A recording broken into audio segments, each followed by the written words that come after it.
You are listening to Crystal Clear English Podcast. Learn English the crystal clear way. Hello, incredible learners. I'm really glad you decided to join us for another deep dive. We're all about making your English journey, not just clearer, but, more confident and actually enjoyable too. Today, we're jumping into something I genuinely find fascinating, English grammar. Now, I know what some of you might be thinking. Grammar, fascinating, really. It often feels like this huge, complicated maze, right? Full of these little speed bumps that can slow you down or make you second-guess yourself. But here, we look at language a bit differently. We see grammar not as this scary set of rules, but more like a really powerful toolkit. Yeah, like each grammar point is this cool little tool ready for you to pick up, figure out, and, get really good at using. Our mission today: to turn those tricky speed bumps into solid, clear stepping stones, helping you speak and write with way more clarity and confidence. That's exactly it. And look, if you've ever felt even a little bit nervous or maybe totally frustrated with grammar, trust me, you are definitely not alone. It's something everyone goes through. English learners, sure, but even native speakers get tangled up sometimes, pausing, trying to remember a rule.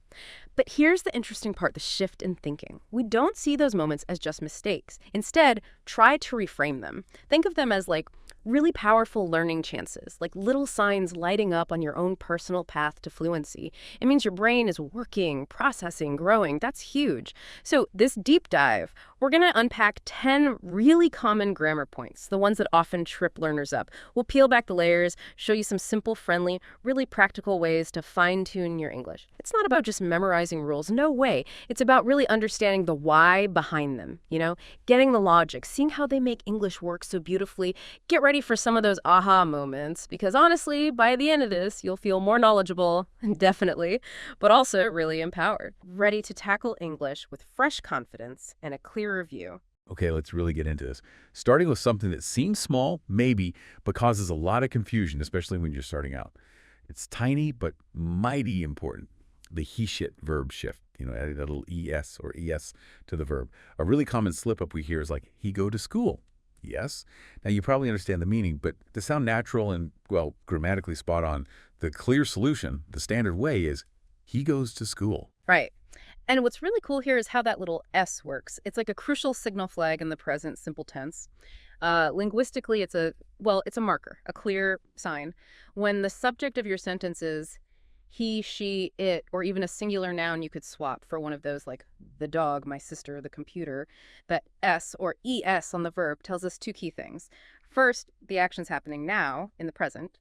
And second, it's a singular third-person subject doing it. We usually use this tense for habits, routines, general truths, stuff like that. So he goes isn't just following a rule. It tells you this is his regular thing, what he usually does. Without it, the sentence feels kind of unfinished to a native speaker. Like a key piece of info is missing. It's sort of like saying she doctor instead of she is a doctor. See, that missing verb changes everything. This ES gives that clarity, that balance to the sentence structure. It makes the relationship between who's doing it and the action itself totally clear in the present. It's really a core piece of everyday English. Okay, so for you listening, navigating this, what's the takeaway? Here's your fix-it tip. Think of he, she, and it as being in a special verb club. And to be in this club, when you're talking about present actions, the verb needs that little S or ES badge. It's mandatory. Simple rule really helps your clarity. I, you, we, they. Plural subjects usually no S on the verb in the present simple. I run, you eat, they sleep. But he, she, it. In any singular third-person subject, they always get that S or S. He runs, she eats, it sleeps. And watch out for helper verbs, too. It's not he don't, it's he doesn't. That S jumps onto the do. So I really encourage you, actively practice this. Listen for it. When you hear people talking in shows, music, whatever, notice that S. Then consciously try adding it yourself when you speak or write about he, she, or it in the present. It might feel a bit clunky at first. You might have to think about it, but honestly, keep practicing, and that subtle but super important sound will just become automatic, like language muscle memory. Okay, next up. Let's talk about a little word that sometimes disappears when we're excited to ask a question. Makes things feel a bit incomplete. It's the subject, especially that tiny but powerful word, it. You might have heard or maybe even said something like, is raining today? And yeah, people might figure out what you mean from context or how you say it, but the clear, totally correct way, the way a native speaker would phrase it, is it raining today? That little it makes a world of difference. And this touches on a really fundamental principle in English. Pretty much every verb needs a subject. English is what we call a subject or object language. That means our sentences usually flow. Who did it, what they did, and then who they did it to. Even when we're talking about something impersonal, where there isn't a literal who doing the action, like weather, time, distance, general situations, English still demands a placeholder subject, and that's where it comes in. It's like a grammatical stand-in, sometimes called a dummy subject. It doesn't point to a specific thing you can see, but it fills that subject slot the grammar needs, like in, it's cold outside. What's it? Nothing specific, really. But the verb is needs something before it. So leaving out it in questions like, is it raining, or statements like, it's important, just feels grammatically awkward to a native speaker, like a missing puzzle piece. It's about meeting that basic structural expectation. English has every verb needs its anchor, its subject. Right, so the fix-it tip here is basically a golden rule. You could like tattoo this on your brain. It's that useful. English always, always, always needs a subject. Always. So train yourself to ask who or what is doing this, or what's the subject here. And if you're talking about weather, time, general stuff, and there's no clear who or what, then it is your guy. It's essential. Good way to practice. Take everyday it phrases. It's late, it's sunny, it's easy, it's okay. And then just practice slipping them into questions. Is it late? Is it sunny? Is it easy? Is it okay? Doing that deliberately really helps nail down this habit. Make sure your sentences are complete and sound natural. All right, moving on to a real classic, one that trips up even advanced folks sometimes. The sound of articles. Specifically, when do you use a versus n? Tiny words, right. But surprisingly confusing. You might hear mistakes like, I saw a cat, or maybe he is an honest person, he. But the crystal clear way is the natural English phrasing, I saw a cat, and he is an honest person. Yeah. And the secret, this is the real aha moments, all of the sound that comes right after the article, not just the first letter you see written down. Exactly. It's fascinating how these little words, a and an, the indefinite articles, their job is to introduce a singular noun when you're not talking about a specific one. And like you said, their use is totally phonetic. It's driven by how words sound when we say them. It's not about whether the letter is a vowel, A, E, I, O, U, or a consonant. Nope. It's the first sound of the next word. The rule's pretty simple once you get that. Use a before a word starting with a consonant sound. And use an before a word starting with a vowel sound. Let's look at those tricky ones, like university. Starts with U, a vowel letter, right? But the sound is U, like the Y, and yes, that's a consonant sound, so it's a university. Same with a European, a unique experience. Ho, on the flip side, take hour, starts with H, a consonant letter. But the H is silent. The sound is ow, like an ouch. That's a vowel sound, so it's an hour, and that's why it's an honest person. An honor, the H is silent. Even acronyms follow this. Think about how you say them. An FBI agent, because F sounds like F, vowel sound, but a NATO meeting, because N sounds like N, consonant sound. And this rule isn't just random. It actually helps the language flow better, makes it easier to pronounce things smoothly. It stops you having awkward little stops or glitches between words, helps everything blend nicely. It's all about that natural sound transition. Okay, so the big fix-it tip for getting A and N right is, listen first. Focus on the initial sound. Don't just look at the first letter. When you're not sure, say the next word out loud, or even just in your head. Does it start with a smooth vowel sound where your mouth is open? Or a consonant sound where the air is blocked a bit? Practice with words that can be tricky, like uniform sounds like U, so it's a uniform. Or eucalyptus, same U sound, eucalyptus. Dry pears like an unusual situation versus a usual situation. Hear the difference in the first sound. Reading out loud is brilliant for this. It really trains your ear to catch the difference automatically and helps you use the right one without even thinking. The more you listen and speak consciously, the more it just becomes second nature. Your English will flow so much better. Okay, let's travel through time now, grammatically speaking. When we talk about stuff that already happened yesterday, last week, ages ago, getting the verb right can feel, well, like a bit of a puzzle sometimes. You might hear someone say, or maybe you've said, yesterday I go to the market. The meaning's clear enough, sure. But to paint that really accurate picture of the past, the grammatically correct, natural way is, yesterday I went to the market. It's all about using the right past tense form. Yeah, and this brings up such a key point about English verbs. Tenses are our main tool for signaling when something happened. The basic idea is simple. Past time needs a past tense verb. If it happened before now, the verb has to show that. The big challenge, though, and what makes English kind of interesting here, is the difference between regular and irregular verbs. Regular verbs, pretty straightforward. You just add ed to the base form for both the simple past and the past participle. Like walk becomes walked, talk becomes talked, ask becomes asked, nice and predictable. But then you have the irregular verbs. Go becomes went, eat becomes ate, buy becomes bought, see becomes saw, think becomes thought.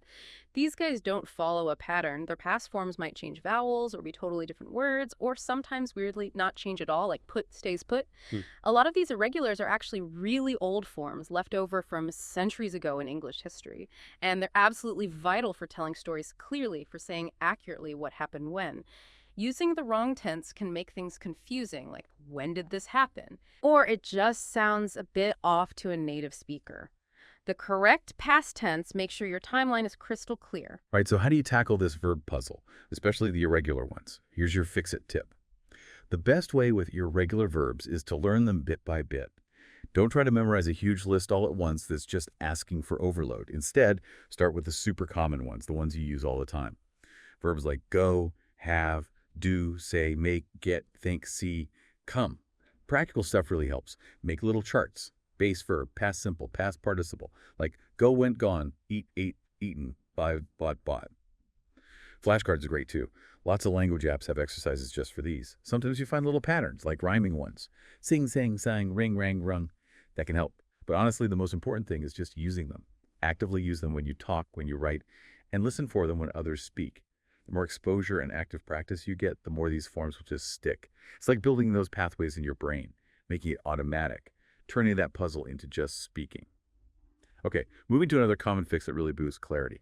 Counting things clearly by remembering that plural eat. When you're talking about more than one of something, that simple little addition makes all the difference in showing the right quantity.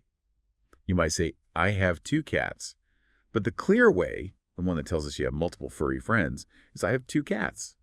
That little miscellaneous packs a punch. It really does. And what's interesting is how fundamental that plural S is in English for showing quantity. It works specifically with countable nouns, things you can actually count individually. 1, 2, 3. Think 1 chair, 2 chairs, 1 idea, 3 ideas. That S ending clearly marks the noun as being more than one, makes numbers and amounts totally unambiguous. It's a key part of how English handles quantity. Think of it as a simple trick. Can you count them one by one? If yes, and there's more than one, it almost always needs that S on the end. But you know English, there are always those interesting exceptions, the irregular plurals. Words like child becoming children, foot becoming feet, tooth becoming teeth, man becoming men, mouse becoming mice. These don't follow the S rules. They're often fascinating leftovers from older English, keeping historical patterns alive.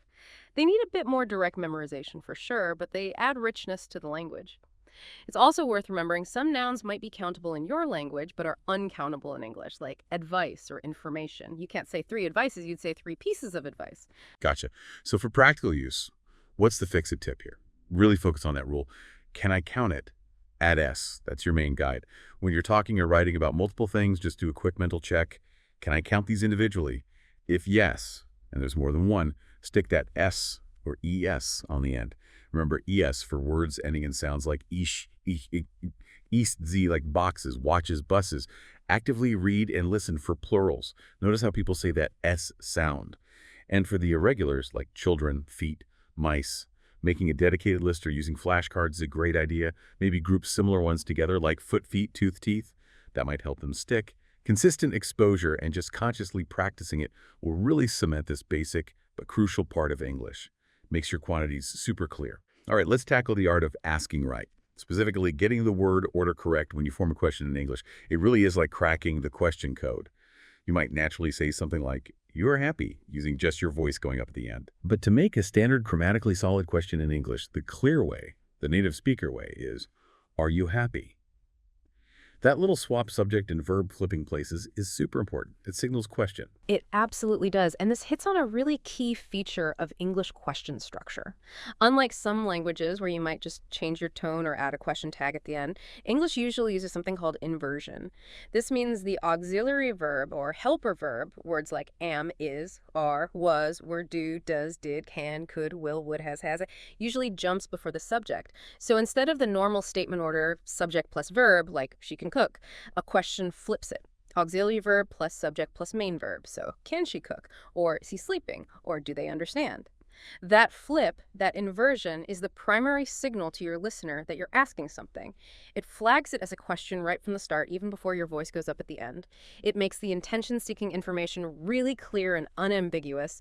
It's a very systematic way English marks questions. Okay, so how do you put this into practice? Here's the fix-it tip.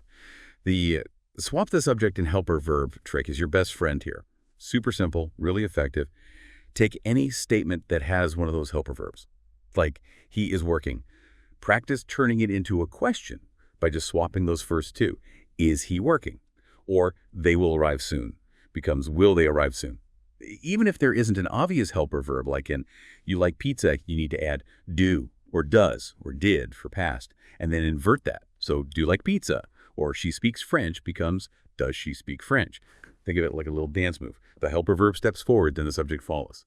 The more you practice turning statements into questions with different helper verbs, the more that inverted pattern will just feel natural. It's about training your brain to grab that question structure automatically. Makes your questions perfectly formed every time. Okay, let's pause for just a sec here. We've dug into some really key grammar points, haven't we? But honestly, there's always more to explore on this amazing learning journey. If you're finding these tips useful and you want more great stuff like this to help you learn English the crystal clear way, please do hit that follow or subscribe button wherever you're listening to this deep dive. It really, truly helps us keep bringing you more content and reach other learners just like you. Okay, back to it. All right, let's wade into something that gives lots of learners headaches. Those tricky little prepositions, especially in, on, and at. They're tough, right? Not because they don't make sense, but because how we use them often feels more like, well, like habits the language developed over time, rather than strict logical rules you can just memorize. You might hear or maybe say, I will meet you in Monday. But the clear, natural way a native speaker says it, I will meet you on Monday. Exactly. It's fascinating how these tiny words show really complex relationships of time, of place, of direction. And you're right, their usage is super nuanced, often idiomatic, but we can definitely lay out some really good general guidelines, especially for time and place that cover most situations. Okay, so for time, think of at like hitting a specific point on a timeline or clock, very precise. So at 3 p.m., at noon, at sunrise, at the moment. Then on is usually for specific days and dates, like you're landing on that day in the calendar, on Tuesday, on January 1st, on her birthday. Also often on the weekend, especially in American English. And in is generally for longer, less specific periods. Think of being inside a bigger block of time. In August, in 2024, in the morning, in the afternoon, in the 90s, in the future. And we see similar ideas for place. At is often for specific points, locations, or general vicinities, like a target spot, at the library, at the corner, at home, at work, at the party, where you are for an activity. On is typically for surfaces or lines. Think of being physically on something. On the floor, on the shelf, on the page, on the bus, on the train, when you're traveling on it, on Elm Street. And in is usually for enclosed spaces, areas, or larger geographical regions. Being inside something, in the car, in the house, in the park, in London, in Canada, in the water. Now, sure, there are always little exceptions and nuances, but honestly, these guidelines are fantastic starting points. They'll get you through most conversations and really help improve your accuracy with these little troublemakers. Okay, that breakdown is super helpful. So for you listening, trying to navigate these, what's the fix-it tip? Try making strong mental pictures for each one. Like you said, at could be the tiny dot pinpoint a time or place. On might be like standing on a flat surface, like on a specific day, or on the table. And in could be like being inside a box or a container, like in a month or in a city. Flashcards are great here too, but make sure they have full example sentences, not just in June, but my vacation is in June. Context is key. And maybe the best thing, just pay attention. Actively notice how native speakers use them in podcasts, movies, books, conversations you overhear. The more you absorb these patterns naturally, the more you'll just start using them correctly without thinking too hard. Don't be afraid to try them out. Okay, next up, let's clear up how we talk about amounts using much versus many. This is a really common question, right? Is it much friends or many friends? Once you get the key difference, it's actually way clearer than you might think. The common slip-up is often, I don't have much chances. But the crystal clear solution is, I don't have many chances. And what's really going on here is that much and many force us to think about that fundamental English distinction. Countable versus uncountable nouns. Getting this difference is the absolute key. So countable nouns, pretty obvious from the name. Things you can count one by one. 1 pen, 2 pens, 3 pens. Or people, cars, books, ideas, mistakes. They have singular and plural forms because you can count them. Then you have uncountable nouns, sometimes called mass nouns. These are things you don't usually count as individual units, often liquids like water, juice, oil, or abstract ideas like advice, information, knowledge, fun, materials like wood, plastic, sand, or categories like furniture, luggage, money. You wouldn't normally say one furniture or two advices. They usually don't have a plural form. Or if they do, like waters meaning areas of water, the meaning changes. So the rule is actually very consistent once you know that. Many goes only with countable nouns, so many friends, many problems, many chairs. And much goes only with uncountable nouns, so much water, much traffic, much patience, much money. Using the wrong one definitely sounds unnatural. I ate much cookies just sounds wrong because cookies are countable. It's all about matching the quantifier, much or many, to the type of noun you're talking about. Right. So the easiest fix-it tip. The simplest way to get this right nearly every time, just ask yourself, can I count it individually? Like, can I put a number before it directly? One friend, two friends. Yes. So many friends. Can I say one water, two waters? Not usually, unless you mean bottles or glasses. So generally, much water. How about money? Can you say one money, two monies? No. So much money. But you can count dollars or pounds or euros. So you'd say many dollars, many pounds. Traffic. Can you count one traffic? No. So much traffic. But you can count cars. So many cars. Homework, usually treated as uncountable, so much homework, but you can count assignments, so many assignments. Also, just a side note, in positive sentences, especially when speaking, we often just use a lot of or lots of for both countable and uncountable. I have a lot of friends, there's a lot of traffic, it sounds very natural. Much and many are super common in questions. Do you have many siblings? And negative statements, I don't have much time. So yeah, just ask, can I count it? That usually steers you right. Okay, moving towards the end here. Let's talk about the power of one negative. Why, in standard English, we really try to avoid double negatives. Sometimes, you want to really emphasize that no, and you might accidentally throw in two negatives, but that actually cancels things out. English usually just needs one no word. A really common example you hear is something like, I don't know nothing. But the clear standard way to say you have zero knowledge about something is, I don't know anything. Exactly. And this taps into logical clarity in standard English. The basic idea is two negatives logically make a positive. So if you actually say, I don't know nothing, the literal grammatical meaning is, I do know something, which is the opposite of what you probably mean. So it's not really about emphasis in standard English. It's about avoiding confusion and sticking to a clear structure that everyone understands the same way. Unlike some other languages where double negatives might be used to make the negative stronger, English generally prefers just one negative signal per clause. That signal could be in the verb itself, don't, can't, isn't, won't, or it could be a negative word like never, nobody, nothing, nowhere, no one. Just having one makes the meaning instantly clear. If you say, I didn't see nobody, you're technically saying you did see somebody. It gets confusing and is generally considered non-standard. Okay, so how do you avoid this trap? What's the practical fix-it tip? Super simple rule to remember. Use only one negative word per clause. That's it. So if your verb is already negative, like don't, didn't, can't, haven't, then any other words in that clause that relate to the negation need to be the any versions, not the no versions. For example, instead of I didn't buy nothing, say I didn't buy anything. Instead of he can't find it nowhere, say he can't find it anywhere. Instead of we haven't told nobody, say we haven't told anybody or anyone. Just think about swapping nothing for anything, nobody for anybody, anyone, nowhere for anywhere when you already have a not attached to your verb. Or you could use the no word but make the verb positive, like I bought nothing instead of I didn't buy anything, or he found nowhere to sit instead of he couldn't find anywhere. Both ways work. Just stick to one negative per idea. Getting this right really cleans up your English and makes your meaning totally clear. All right, our final grammar fix for today's deep dive, and oh boy, it's a classic spelling and meaning hurdle. Those homophones, there, and there. They sound exactly the same when we talk, but they have totally different jobs and meanings, especially when you write them down. It really is like a secret code you got to crack for clear writing. A super common written mistake is something like, they're going to the park. Oh, but the crystal clear solution, the one showing that a group of people are going is, they're going to the park. THEY''RE. Perfect examples of homophones. Words that sound alike but have different spellings and, crucially, different meanings. This is exactly why knowing the specific job of each one is so vital for clear writing and understanding. Let's break them down one more time. Really cement their identities. First, there. THERE. This mainly points to a place or position, often the opposite of here. Quick trick. Notice the word here is inside there. That helps remember the place, meaning your keys are over there, or look over there. It can also start sentences like, there is a problem, or there are two options. Second, there. THEIR. This one shows possession. It means something belongs to them, a group. Think. It belongs to them, it's their thing. the students forgot their books, or that's their house on the corner. And third, there, THEY''re. This is simply a contraction, a shorter way of saying they are. The apostrophe takes the place of the missing A. So if you can substitute they are into your sentence and it makes sense, then there is the one you need. They're running late means they are running late, or they're happy about the news. Mixing these up, especially in writing, can really change the meaning of your sentence or just make it confusing. It's a common pitfall, absolutely, but definitely one you can conquer with a bit of focus. Definitely.